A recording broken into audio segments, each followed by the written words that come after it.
Hey, hello everybody. How are you all doing today? If you can hear me, please type a hello or just a thumbs up or something down in the comments so that I know you're here. I know you can hear me and that we're on the same page today. So welcome everybody. For those that don't know me, my name is Jason J. Hamilton and I'm a Chartered Retirement Planning Counselor. I'm going to put this up so you can see my name here. And I'm the admin of this group, your retirement coach. And I want to welcome you all to today's training. If you have never been to one of our trainings before or one of our discussions, which they end up being sometimes, then welcome. We do these pretty much every Sunday. So, please make sure to put some time aside to either watch it live right around 2 or 3 o'clock Pacific Standard Time or during the week, where you can catch up and watch everything. So I appreciate you guys all being here. Today's topic is going to be a little bit different than we usually do. A lot of times, for those of you who are new, I'll do a specific training on a financial aspect and I'll teach you how to do something. Like I'll teach you how to calculate your first RMD, or I'll teach you some things about Social Security or whatever it may be. But today I want to have a discussion with you, and I'm going to have your comments up here next to me. So if you leave a comment, that would be wonderful. I'd be happy to respond to it. But I want to talk about the different fee models when it comes to paying for financial advice or getting financial advice in general. For those of you that don't know, I started my practice because I went to go get financial advice and I couldn't find advice for somebody who was independent that would just charge me a fee for advice like a lawyer would, or a doctor or a CPA. Everybody wanted to either sell me an insurance product or manage my portfolio or whatever it may be. And there's nothing wrong with that per se. But at the time, the type of places after doing my research that I wanted to work with was a fiduciary, fee-only, comprehensive financial advisor. And all the places I could find, you had to transfer over at least $500,000 in assets, to get the advice that you needed. And so this was, almost 10 years ago. And now, I guess when I started my journey, but I was about 29 and I had some great stock options coming in, but I didn't have $500,000 to invest with anybody at that point. So essentially led me down a journey and a rabbit hole to the point where there was so much conflicting information. I said, you know what is the best education I can get? And I went and took the Certified Financial Planner program at UCLA here in Southern California. And that's where I got started, and that was years ago. So if you are just starting to plan for your retirement, and something really interesting in this group, we may have to shift focus. Thank you all for whoever took my survey the other day. There's about 200 or 300 people out of the 450 or so that responded that are retiring or plan to retire before 65. So I may need to change the title of this group to your early retirement coach, because early retirement before 65, dealing with things like healthcare, longevity, making sure that your savings last, if you want to leave before 65, is almost a completely different game than retiring at, say, 68, 69, 70, where you're going to have Medicare, you already know you're going to take your Social Security, and you may only have 20 or 30 years to plan for. If you want to retire at 55, now we're talking 40 years, maybe 50 years with current health technology. So at the end of the day, I do recommend you get advice, whether it's from me, whether it's from somebody else. My goal with this group and in this group is to serve you and help you make good decisions and retire with confidence. And today I'm going to expose some of the financial industries really. In all honesty, it's a way that you potentially could get taken advantage of, right? As somebody looking for help. So I want to share with you today some of the best ways to search for advice, what you're going to be looking for, what you should ask. And as a reminder, if you go under the unit section here, over to the left side in this of the group, there is a video in there where I have did a training on 5 questions to help you find a fiduciary advisor, okay? So if you've never heard that term fiduciary before, it's honestly one of the most important terms you need to know when it comes to getting advice for your financial situation. As I'm going to show you today, very, very few advisors actually operate in a 100% fiduciary capacity. So I'm going to walk you through that, what you should be looking for, what to ask. And if you want a lot more detail on the specific questions, check out that training in the units, okay? So what I want to start with, the whole reason I wanted to do this, there's multiple questions I get all the time through private message or through, just questions in this group that I see asked. And I think it was Tom, but I cut out the name because that's not really important at this point. But this question came through, and I haven't approved the post yet. I just saw it today, and I will approve it so that you can leave your comments and everything on it. But take a minute to read this. I'm actually going to read it with you. And if you can comment that if this is something you've experienced and you're frustrated with, comment yes down below. Okay, but I'm going to read that while you do. So quickly, most retirement experts that I've heard of operate on a percentage of your portfolio. I've spoke with insurance reps that, as expected, are unaware how some things may affect taxes and vice versa for the tax preparer. Are there coaches that understand all interactions that will work with you hourly, or do I just not understand why that is not desirable? So I think, I believe it was Tom. Excuse me if it's not Tom, I'll approve the post, but I didn't want to have his name in this particular video, his full name, because this group is meant to be private. And sometimes I do share some of the videos, but nothing with specific information. So let's talk about this a little bit. Okay, so first sentence. Most retirement experts that I heard of operate on a percentage of your portfolio. So let's talk about that. So that is called assets under management, or AUM. Okay, so this is the majority of the industry that are considered, fee-only advisors, and they want to essentially manage your portfolio and charge you a percentage. Okay, that's one aspect.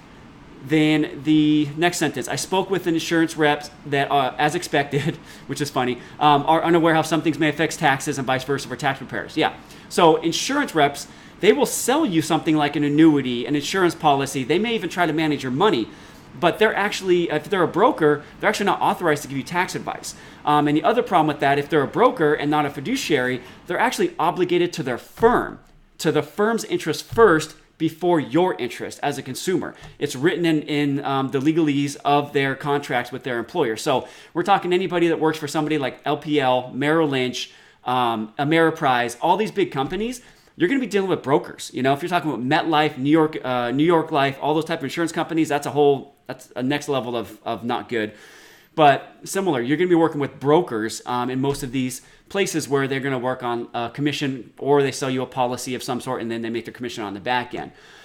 So next question, are there coaches that understand all interactions that will work with you hourly, or do I not understand why that's not desirable? Okay, so that's a really good question. But before we get into that, I want to explain the difference in fee models. Okay, so there's really, when you break it down, there's 3 different fee models. Okay, there is pure commission. Okay, that's where someone sells a product for commission. Like if you've heard of Dave Ramsey before, he recommends that you go see one of his like ELPs, or now they're called, I don't know, some Smart Vestor Pros or whatnot. He's going to send you to somebody that's going to charge you a commission. Okay, typically that commission is about 5.75% on all the money you put in, and then you're going to get put into funds that are usually very expensive. Okay. His first 3 steps on getting out of debt, I think, are great. His investment advice is horrible. And then baby steps just don't work for everybody. So I think everybody needs an individual plan. But the commission-only advisor is probably the one you want to work with the least. Okay, and let me tell you why. In all honesty, at the end of the day, their whole job is to get the most commission out of you. There's a ton of internal contests that are actually sales contests that incentivize the quote-unquote advisors that you're working with to make the most money possible off of you, because that's how they're going to get the trip to the Bahamas, or the new whatever it's going to be. That is completely conflicted with your best interests.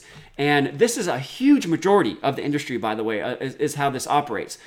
So anybody that works on pure commission, probably a bad idea. I'm not saying commission in itself is bad, but when it comes to financial advice, it just leaves a lot of, open space for somebody to come in and sell you something that you don't need, okay? And so that's why I'm not a fan of that at all. Actually, when I started in this industry, I went to go try to find a job, and when you're just starting out, that's where they try to direct everybody. And it's really unfortunate. We need to fix this industry. It's pretty bad. But, working with someone on commission, the other thing with that is you're not going to see the commission. So you don't really know how much they get paid. But trust me, at the end of the day, whatever they get paid is coming from your pocket, okay? There's no such thing as, you don't pay anything, you just buy this, and then the mutual fund company or the insurance company takes care of me on the back end. No, absolutely not. It is all built into the fees that you are paying. And say, for example, if you work with somebody on a fee-only basis where you just pay them a fee for advice, and you want to get a product like an annuity or whatever it may be, or an insurance product, you can actually work with people that have no fee annuities or extremely low fees, and save yourself a whole bunch of money on that, okay? So the first model is commission only. The second model is they call it fee-based. Okay, and so this is a really, really tricky perspective when you are a consumer and you're working with somebody that says, oh, they're fee-based. And so it sounds good that you're going to be fee-based, but in reality, what that means is they're fee and commission. Okay, so that means they're going to get commission on you from some part if they sell you an insurance product, an annuity, or whatever. And then they're probably going to make a fee from you. And usually it's through the assets under management, which they want to manage your portfolio, and they'll charge you somewhere between 1% to 2% on the back end to manage that. So a lot of RIAs, which are registered investment advisors, which is what I own, but I am a fee-only advisor. When you have hybrid RIAs, what that means is you have the ability to pay fees and commissions. So in reality, you can end up paying a lot more because of the way the advisors are charging there, okay? So there's commission, then there's fee-based or commission and fees, really the same terminology, just kind of mixed up. And then there is fee-only, okay? So fee-only, in my opinion, is the cleanest model when it comes to working with clients. But there is some language in there that can be a little tricky for you, so I want to break this down even another level. When you are working with a fee-only advisor, a lot of times they're going to want to manage your portfolio. So you can pay an assets under management fee, which in general is about 1%. A lot of folks are going to be higher, about 1.5 or 2, especially the big companies. They charge a lot. But say an average of 1% is how they're going to work with you. Then you would transfer your portfolio to their firm, and they would manage your assets and then provide you some guidance for a fee. Okay. But the other model is strictly fee only, and essentially that's where you pay a flat fee or you pay an hourly fee or a project fee, sometimes an annual retainer, whatever it may be, and you pay a straight fee. Literally, you pay money just like you pay your lawyer, pay your CPA for advice. And I think that's the cleanest way. It's not perfect, in all honesty, but it's the cleanest way to to get advice for your particular situation. So the challenge is here, Tom said, are there coaches that understand all interactions that will work with you hourly, or do I not just understand that? So there's been some discussion in this group around hourly, paying for service hourly, right? So here's a challenge, okay? Hourly, I think, is great. Basically, when I work with a client, I base my expected fee on the amount of hours it's going to take to really create a comprehensive plan, right? At the end of the day, I do my best to estimate what I think it's going to take after I understand their situation, and I break that out over how many hours I think it's going to take, and then we quote a fee based on that, right? But if you just wanted to pay, say, for an hour of somebody's time, I think it could be okay. I've done it in the past before, but what I found out is it doesn't really serve the client as well as really doing a comprehensive plan, in the sense that you can't find out everything you need to know to give high quality financial advice in a matter of an hour, right? So say, for example, you just wanted to get advice on something like a portfolio. That's not a big deal. Okay, so we can analyze a portfolio for you. Maybe it takes 3 or 4 or 5 hours, whatever it may be, or compare 2 portfolios. But we're still going to need to know things about like risk tolerance, your goals, your timeline, health, a lot of different things that go into that. So just looking at the numbers only and telling you, okay, here's how much you're paying, or here's the historical returns. I mean, it's okay, but I don't think that really serves you well as an investor per se, right? So that's why, I think working with somebody who's going to create a comprehensive plan for you and then have the option to pay for, say, an ongoing service. If you want an ongoing service, like, you stay on retainer for, say, $200-300 a month, or maybe you pay for check-ins, once or twice a year. I think that, that's considered fee only. And I think that's going to serve you better than just trying to just pay for a couple hours here or there. What I've found with a lot of investors and a lot of people wanting to retire is, in all honesty, they're not 100% confident they have enough money, right? So they get into this place of mental scarcity where they're trying to pinch pennies and clip coupons and, get to a place where they're not really spending anything. So when it comes to doing something like paying for financial advice, they feel like it's, an expense. But in reality, if you can get the answers that you need, if you can get somebody to actually project out, okay, based on your situation, your current assets, your current savings, when you want to retire, and really build out a comprehensive plan for you, not only just on your cash flow and investments, but on the other things you may not be thinking of, right? There's a lot of things that come up when you're doing comprehensive planning, under the insurance, under estate planning, under income taxation. So when you want to work with somebody on all those things, it actually is really hard to find. So let me tell you about some statistics so that you may believe me a little bit more. But if the Cerulli, if you go to Cerulli.com, there's a report that comes out every year that says about how many advisors there are, what their ages are, percentages of things like fee only and things like that. So currently, there's about 300,000 financial advisors in the United States. Okay, so 300,000 is kind of a lot. But out of those 300,000 financial advisors, only about 11,550 are fee only, right? So when you do the math on that, that's about 3.83%. So when I walk you through the three different models and you go to look for advice, and someone like me is saying, hey, work only with fee only because that's the cleanest model that you have, and you have a 3.83% chance to find somebody that is going to work with you in that capacity. And then on top of that, if you just want like an hour, of help, that percentage of 3.83 is going to be much lower because, as I mentioned before, assets under management is considered fee only at the end of the day. But what if you don't have assets, right? What if you don't have $300,000, $400,000, $500,000, $600,000 or $1 million to have somebody manage? Well, then where do you go? Well, then that's when you're looking at something like, a project fee. And again, you can get hourly help here or there. It's very difficult to find, but some will do it.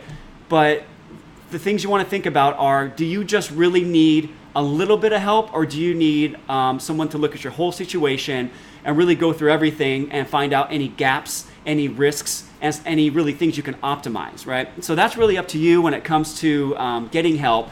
But I wanted to talk about this question that came in because I think it's really important. I want to give you guys a chance to drop in any questions in the comments here, and I'm going to go over them with you and answer them for you right on the spot, okay? If you have any questions about anything I talked about or compensation, go ahead and drop those right now, and we'll talk about that. So in the meantime, I want to talk about this question here. Let's see. Hopefully you can see this. I don't know if you can, but hopefully you can. I'm going to read it anyways, okay? So Brian says, with all the zero fees popping up from all the major players, the firm I use is advertising on their website, 0 account fees, 0 minimums to open an account, 0 expense ratio mutual funds. How are people being paid now compared to how they used to be paid? Okay, so there's this new trend that just recently came out. If you've never heard of Vanguard, first of all, I love Vanguard. I use a lot of Vanguard funds in my portfolios. Vanguard has been the king of reducing expenses down to next to nothing for years, and it's put a ton of pressure on the big companies. The big companies like BlackRock, Goldman Sachs, those kind of big companies that typically have very high expenses, American funds, things like that. So Vanguard's put a lot of pressure because Vanguard is actually investor owned. So what that means is they keep their fees just at a point where they can essentially afford enough to run their services. And what that means is any returns that are generated above their fee are returned back to the investor. It's been an amazing model. It's caught, fire, and Vanguard is massive, right? It has a, huge asset base. Their fees right now on something like, let's say, an S&P 500 fund or a total stock market fund are something like 0.08% or 0.04% if you have a little more money going in. So think about that. If the average advisor is going to charge you 1% and Vanguard is going to charge you 0.04%, that's a huge difference. That's like almost 1% difference in money. So 0.04% is pretty much free to me. I mean, it's what it feels like. But now there's these firms that are coming out bragging about 0%. The big one, I'm guessing, Brian, you might be with Fidelity because they're the ones who are pushing this right now. If I'm wrong, you can correct me. But Fidelity right now is pushing these no-cost funds. So I don't know the exact answer, but here's what is the talk from inside the industry, okay? Because of Vanguard's pressure, and if you didn't know, firms like Fidelity, TD Ameritrade, they've actually disallowed Vanguard funds to be used. They've taken away almost all of the commission-free ETFs. So now if you want to use Vanguard and you're on somewhere like Fidelity or TD Ameritrade, they're going to charge you like a $15 or $20 trade fee. So every time you want to rebalance your account, you're going to have to pay $20 per fund that you're changing, right? It could be very expensive if you want to rebalance your account more than once or twice a year. So those fees can really add up. So what they're trying to do is incentivize you to jump ship from places like Vanguard and go work with them. Well, when you look at things, and there's been some talk in the group here about things like Schwab's portfolios, their robo-advisor. And when you look at some of the funds, like let's use Schwab, for example, well, they're going to have actually a much higher cash allocation than somebody like Betterment would, right? And I love Betterment. I actually use them I use their software to do some rebalancing and tax management, but I build custom portfolios on it because it's great software. But Betterment doesn't do what Schwab is doing, those smart portfolios that they have. So by keeping more cash in the portfolio and keeping their fee low, when you look at the line on your statement that says, talks about fees and how much you paid, it's going to look good, right? It's going to look like you only paid a little bit of fee. But if you actually compare if you took your exact portfolio and you allocated it, to what I think would be properly and don't keep so much in cash, and you look at what your return would have been, you might have actually been better off to pay a little bit higher fee, say, 10 or 20 basis points, than you would having this super low fee and then them keeping higher allocation in cash. So I haven't done a deep analysis into some of these funds yet with Fidelity, but one idea is that they're going to have essentially either some sort of fee to be on their platform. So instead of charging you like an asset fee, right? They may just charge a fee to be on their platform if you're below a certain amount of assets. So let's say you have less than 100,000 or less than 500,000, you might have to start paying an annual fee, which is pretty common in your 401k. That's how it's done, very often. But you may have to pay a fee to be on their platform. They haven't announced that yet, but that may be coming. That's one thing that could happen. They may try to make it up because a lot of their clients are not retail clients. So if you're not working with an advisor and you go directly to somebody like Fidelity, Vanguard, TD Ameritrade, and you have money there, you're considered a retail client, right? But a lot of us advisors, we use custodians like Vanguard, Fidelity, and TD Ameritrade, and whoever else to actually hold the money. And that's actually a good thing because you really want to have a third-party custodian that actually holds the money, because that prevents things that, like what happened with, what's that gentleman's name who scammed everybody? Maybe someone can help me out. He lived in New York and they made a movie about him. His name has slipped my mind right now, but Bernie Madoff. So by keeping your money at a third-party custodian while working with an advisor, you actually can avoid the Bernie Madoff situation, because Bernie Madoff held all the money in-house. And by all the money being in-house, he was able to create fake statements and create falsified documents that he sent out to the client. So there wasn't really any sort of checks and balances that were built into it. And so that's why even if you work with an advisor, and that's what I do, I keep my money at a third-party custodian, and then we just have clients sign a limited power of attorney, which gives us the option to make trades on the client's behalf, right? So if we say, hey, it's time to rebalance your portfolio, you could say, hey, Jason, we want to rebalance our portfolio, and we want you to do it for us. So then I would make the trades. I would buy more of some funds, sell some, and then there's always a taxable situation if it's outside of a retirement account. Then we would manage the taxes for you, and we would take care of what's called tax loss harvesting, which can be a huge benefit on your taxes if you have little bits of losses here or there. But that's what someone like me would do. But your money would still be at a very large third-party independent custodian. So getting back to our original question, what we're thinking is maybe they start charging us as advisors to be on their platforms, because right now, some of the platforms do have minimums, right? So they do have minimums like, say, 5 or 10 or 15 or even $50 million that you have to have under management to be able to use their platform. Some have lower, and that's great. But that's one way that they make money, because they know if you have, say $50 million under management and you're working with them, they're going to get paid on the underlying transactions, because there's fees a lot of times to do trades of mutual funds and ETFs and things like that. So they make their money there, and they look at it on a volume basis and make their money that way. So coming out with zero fees, you always have to be careful. I would just recommend being really, really careful when anytime you hear something is free in the financial industry, it's almost always a bad deal. I've never seen a good deal that's 100% free, to be honest with you. And I actually recommend that you pay, because if you pay somebody for their independent advice and their compensation is not dependent on anything they sell you or anything they recommend for you, that's how you're going to get the cleanest advice. So what does that bring us back to? That means working with a fee-only fiduciary advisor, okay? Here's something else that you should be wary of. CFP, the CFP board, or Certified Financial Planners, have done a massive campaign. There's another massive campaign coming this year. I think they're planning to spend $60 million on advertising that CFP is the only way to go. Okay, don't get me wrong. CFP is great. I did their education. Wonderful education, very high level, very technical. But here's the problem. Out of the about 77,000 CFPs, again, there's a very small percentage, about 15%, is what was quoted, are fee only. So when you talk to people, I have a lot of friends. I shouldn't say a lot of friends. I should say there's a lot of people I interact with, right, that are in the financial industry, but they're in different sectors. They're not in the fee only space. They're not a fiduciary. They sell insurance, right, at the end of the day. I mean, when it really comes down to it, their job, they say they're giving financial advice, but their recommendations always have to do with them selling you a product. And what the big push was back 10, 15 years ago was for everybody in that industry to go get a CFP because it'll help them sell more products, okay? A recent story that, as advisors, we're always checking things out and seeing what the big players are doing.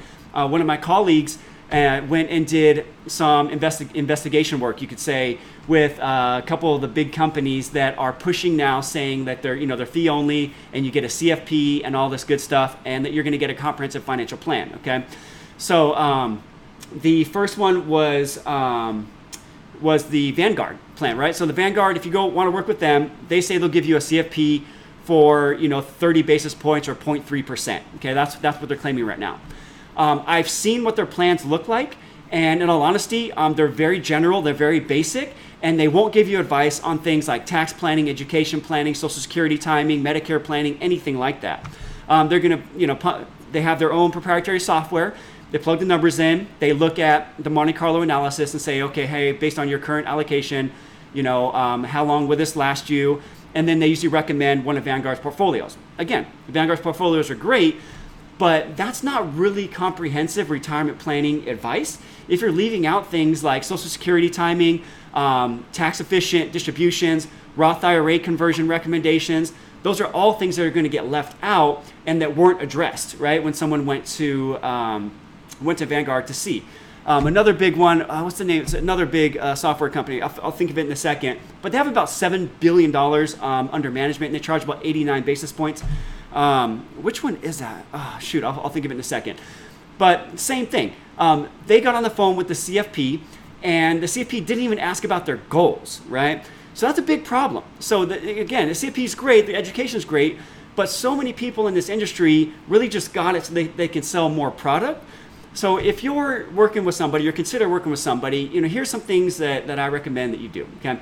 One, when you sit down with them, if they don't ask you about your goals and what you really want to achieve, big red flag. If they just start talking to you about investments and their returns and the history of their firm and that kind of stuff, probably not a good idea.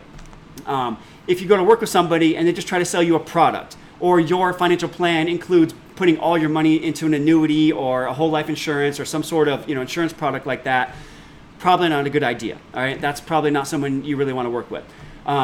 Go back to the video where I talk about the 5 questions to help you find a fiduciary advisor. It's under the unit section, and that'll give you some specific questions. But on a high level, first thing you want to ask somebody is, are you a fiduciary? Okay. If they hesitate at all and say, well, I'm a fiduciary on retirement accounts, but not necessarily on insurance recommendations. Big problem. You're dealing with somebody that's wearing 2 hats, and they don't have the same standard as they do when working with you across the board. Okay, not a good thing. And this is what's going on right now with what's called the best interest standard or a suitability standard. The SEC is trying to push something right now called the best interest standard, because the fiduciary role was shot down. And in all honesty, it would have made the advice industry a lot better for consumers, but the big companies like the Merrill Lynches of the world would have lost billions of dollars because of all the fees they charge, and they would have to be a lot more accountable to investors like you. So that is something, unfortunately, didn't go through, but now that's why I'm trying to help you today, to help you figure out and help you find a way to cut through the noise and get to somebody that can get you real help. Another thing you want to ask, do you recommend proprietary products? So what that means is, do you sell products? Does this advisor sell products from their own company? Okay. Generally, if they sell products from their own company, probably a bad deal. They're probably higher fee than you can get on the open market. And in all honesty, there's pressure for them to sell those products. So your recommendations are going to be influenced by the management pressure down on the advisor to recommend you something that is probably not in your best interest. Another thing you want to look at is, do you provide tax advice? This one will smoke out some folks because, as I believe Tom mentioned, most firms are not going to provide tax advice because if they're brokers, they actually can't, right? So if you're working with a fiduciary, we definitely do tax planning. I don't file taxes, but I do tax planning. So to help you understand, are Roth conversions a good idea for you? Does that make sense? What are some ways we can reduce your taxable income now so that in retirement you pay less taxes on your money? Those are all things that are under tax planning, and those are things that any real fiduciary will give you advice on. Okay, let me jump in. I heard a couple questions come up. Okay, Brian said yes, it's Fidelity. For some reason, it's not showing my names. And thank you for the Bernie comment. That was helpful. I'm going to see who here is commenting because it's important. Okay, so Tess asks, how do you find a fee-only advisor? Okay, so again, like I said, not easy to find. But there's a couple places that I recommend checking out. The hourly question is going to be something completely different. That's going to be even harder to find. You're going to have to really dig deep and talk to them about that. There's a few different places where you can go to find a fee-only advisor. And I'm a member of a couple of these organizations, so I do have to disclose that, whatever sort of potential conflict of interest, I am a member of a couple of these organizations, but it's because they only work with, they only allow fiduciary advisors on their platform, and everybody has to be 100% fee only to the strictest standard, to the point where, like, my wife, for example, couldn't even hold a real estate license because if she was bringing in commissions, that actually would affect my fee only status. Okay, so NAPFA.org, NAPFA.org. That's a good place where you can find people. And then also XY Planning Network. If you're a little bit younger, XY Planning Network is more designed for folks that are, say, between 30 and 55. There's not a whole lot of people that do retirement planning. There are some, but those are two organizations that are excellent and will have fiduciary, fee-only advisors for you to find there if you want somebody locally. So let me see if there's any more questions here. I think that's it. Any more questions? If you guys have them, go ahead and drop them in. Susie, thank you for the Bernie comment. So let's see, that was a good question right here. So Matilda asked, does a fee-only advisor also help with looking at my insurance for home, auto, and health and see if I have correct coverage? Some will, right? So that's something I do. Yeah, I mean, I'm going to definitely look through that. When it comes to home, auto insurance, really we're talking about property and casualty. So we want to look at your homeowner's insurance. Make sure if you're still renting, your renter's insurance, make sure that's a good policy. Your auto policy, if that's something you want reviewed, absolutely we can review that. Most people have too little coverage on their auto policies, or they have too low of deductibles, and it's costing them more, or they're not getting the coverage that they really need to have. Another thing people leave out a lot is umbrella coverage, which covers you above and beyond, whatever your auto policy or your property and casualty policy would cover. If your net worth is somewhere close to $1 million or more, looking into an umbrella policy is something really important for you to do. If you don't know what that is, reach out to me and we can discuss that. I don't sell insurance, just by the way. I don't sell any of this kind of stuff, but I definitely will review it for you and give you answers on if I think it's good and up to date and what you need to be covered. So can't see who asked this question. Let's see here. So it says, just set up with a fee-only advisor. 1% is at competitive rate. He laid out a pretty comprehensive plan, no pressure. Yeah, I mean, 1%'s pretty competitive. I mean, that's average, right? In the industry. I shouldn't say that's average. Average is more like 1.4 or so. That's the average. But fees have been coming down. The compression's coming down. In all honesty, let's see who asked that. Paul, if you can find somebody that will work with you on a retainer basis where you just pay a flat fee, I think that's even better. But if you want to transfer your assets and they charge 1% and you want them to take care of that for you, you want to pay that ongoing fee, that's totally fine. I think that's a totally reasonable fee to pay if you're getting comprehensive advice, okay?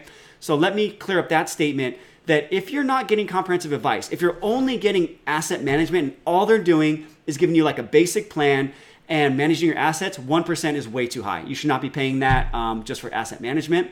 I think the industry in about 5 or 10 years, is going to catch up. But right now, that's still pretty popular, but definitely not just for asset management. No problem, Paul. Any more comments, questions that we have about anything regarding advisor fee models? If not, I'm going to wrap this up here. I'm going to give you a couple more minutes to comment on this. If you want to discuss your situation with somebody like me, or me particularly, and you want to get some perspectives on what you're doing well, what you could be doing better, and some ideas on how to approach your retirement planning situation to make sure you retire with confidence, then I offer a 45-minute, no charge, complimentary consultation with everybody before I recommend you becoming a client. I will not recommend you work with me if the things you need to do are very simple and you could do them on your own. Either way, you're going to get off the phone with a high-level game plan on the big things you need to do to make sure you retire with confidence. And if there's some technical things that you need additional help with, or you want somebody who really understands comprehensive retirement planning, then that's definitely something I would do, and I could discuss working with you. So if you want to chat with me, it's go to KIS, like keepitsimple.planning.com/apply, and I'd be happy to discuss with you anything you need when it comes to retirement planning or any assistance, or really if you have an advisor or you have someone you're working with right now and you want to discuss if you're getting a good deal, I'm happy to do that with you too, right? So I'm here to serve, here to help you out. Hopefully in this group, you're finding it to be a really good resource. There's tons of good info in here, but at the end of the day, sometimes putting little band-aids on the little issues and trying to get everything on your own is not the best scenario. I truly believe getting a comprehensive perspective, looking at your whole situation about where your money should be going to get the best possible returns, to save the most on taxes, and to put you in the best situation to retire early, if possible, with confidence, is what I do and what I would like to help you do. So if you find the way I explain things would gel with your personality, great. If not, go to the other organizations I told you about. But I'm here to help. And if you have any questions and you happen to be watching this later, I'll hop back in and answer them to the best of my ability. But I appreciate everybody joining in. I love doing these, chatting with you each week. And hopefully you gain something from this that increase your knowledge a little bit more, how to be a savvy investor and how to get ready to retire with confidence, right? Thank you all so much. Have a great weekend and have a great Labor Day. Have some good barbecue and eat a lot of food, but not too much. Stay healthy and make sure you go for a nice big walk after your big dinner. That's good for digestion. And we'll talk to you later, all right? Have a great afternoon. Bye-bye.